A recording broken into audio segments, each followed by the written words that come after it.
हथियारों से नहीं, अब जवाब शब्दों से होगा। गोलियों की गूंज अब सच में आवाज में तब्दील हो चुकी है। पहलगाम हमले के बाद भारत ने छेड़ा है एक नया ऑपरेशन सिंदूर।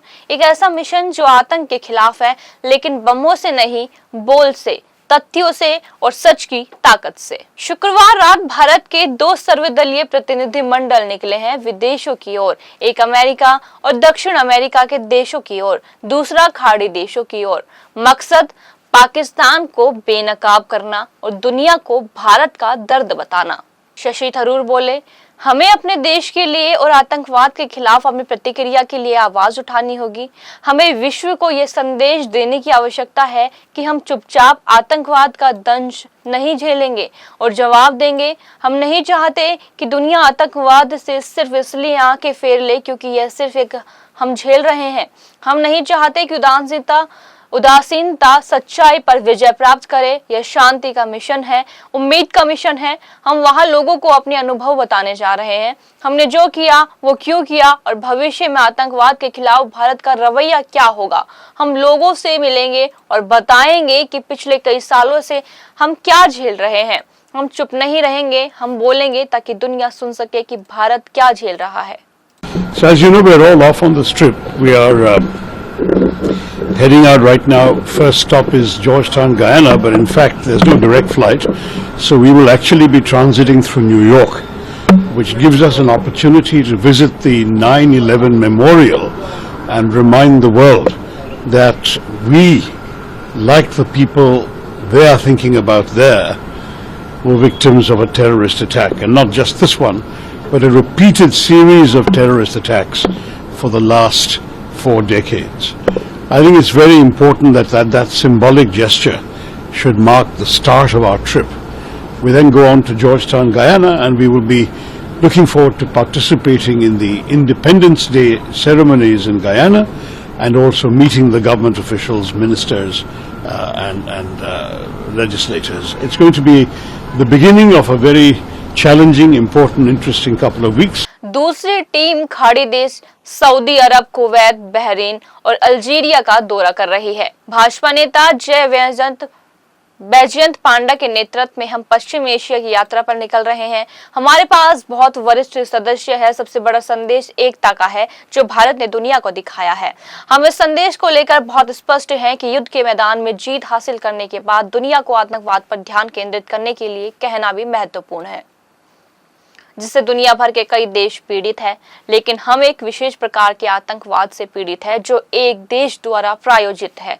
और जैसा कि आपने हाल ही में देखा, कई देश इस संदेश के समर्थन में आगे आ रहे हैं और यही हमारा मिशन है। उनको जवाब दिया और पूरा अब जो नेशन आप वर्ल्ड वाइड कह रहे हैं हिंदुस्तान के साथ खड़ा है। देखिए, आदरणीय मोदी जी के नेतृत्व में भारत ने जो न्यू नॉर्मल सेट किया है पिछले दशक में, यह है कि आतंकवाद के लिए हमारा जीरो टॉलरेंस है। ये नया भारत है, ये जरूर हम रेस्पॉन्स देंगे और जो कोई ऐसा हमला करने के लिए सोच रहे हैं उनको सोचना पड़ेगा कि वो बहुत महंगा पड़ेगा उनको, और ये हम करके दिखाए हैं। भारत ने करके दिखाया है ऑपरेशन सिंदूर के जरिए। और एक के बाद एक पाकिस्तान के जो झूठ है सब पकड़े जा रहे हैं। वो जो प्रकार के सब आरोप किए थे कि भारत पर हमला किया, उनके कोई प्रमाण नहीं है। हमारे फोर्सेज ने जो कहा उसके लिए सैटेलाइट पिक्चर्स, इसके लिए विभिन्न प्रकार के इंफॉर्मेशन कोरोबोरेशन है। और आदरणीय प्रधानमंत्री जी ने जिस तरह के रिलेशनशिप्स बनाए हैं पूरे दुनिया भर, उसका भी हमें बहुत फायदा मिल रहा है। एक के बाद एक विभिन्न देशों ने हमारे समर्थन कर रहे हैं, भारत के पक्ष में बोल रहे हैं।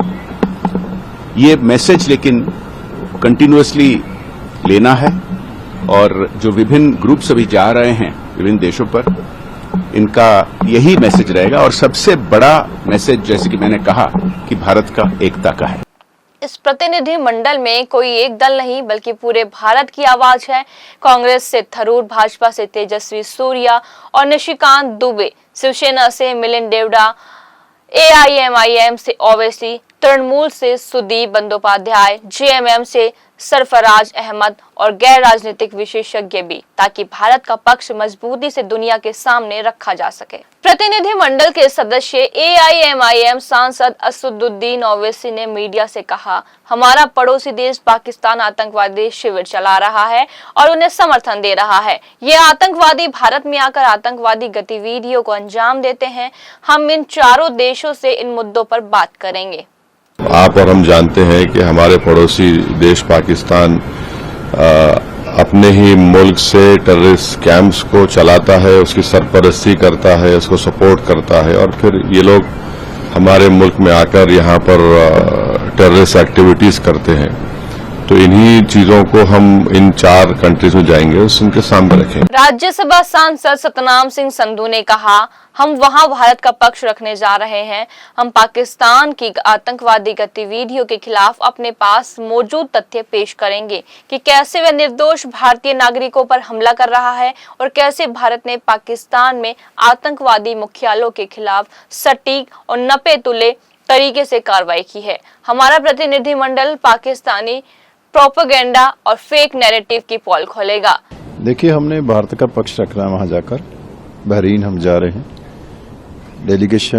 फर्स्ट डेलीगेशन का मैं हिस्सा हूं और पाकिस्तान की आतंकवादी कार्रवाइयों के खिलाफ जो हमारे पास फैक्ट्स हैं वो रखेंगे कि कैसे भारत में लगातार पाकिस्तान आतंकवादी कार्रवाइयों के माध्यम से हमारे लोगों को, निर्दोष लोगों की हत्या कर रहा है और कैसे भारत ने विश्व के जो हेडक्वार्टर थे पाकिस्तान में, वहां पे बहुत ही परसाइज और मेजर्ड जो है एक्शन लिया है, आतंकवाद के हेडक्वार्टर को तबाह करने का काम किया है।